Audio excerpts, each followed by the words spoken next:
গোপালগঞ্জ সদরের উলপুর হঠাৎই রাজনৈতিক উত্তাপ ছড়ালো আগুন হয়ে। মাসব্যাপী জুলাই পদযাত্রা কর্মসূচি চালাচ্ছে জাতীয় নাগরিক পার্টি এনসিপি। তাদের কেন্দ্রীয় কর্মসূচিকে ঘিরে আজ উত্তপ্ত হয়ে ওঠে শহর।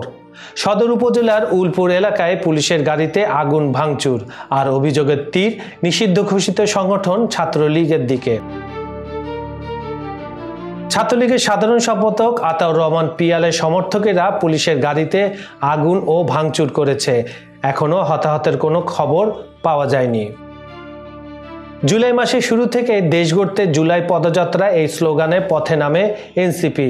ঢাকা থেকে কক্সবাজার, চট্টগ্রাম থেকে পঞ্চগড়, সারা দেশের প্রতিটি প্রান্তে শান্তিপূর্ণভাবে তাদের এই কর্মসূচি পালিত হয়।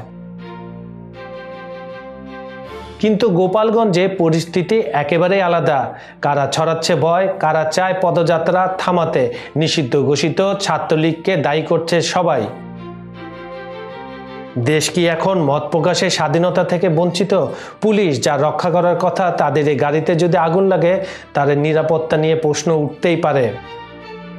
এই ঘটনায় এখনো কেউ গ্রেপ্তার হয়নি, তদন্ত চলছে, কিন্তু প্রশ্ন রয়ে যায়, গণতন্ত্রের পথ কি অগ্নিপথ হয়ে উঠছে, আরো কঠিন হয়ে উঠছে?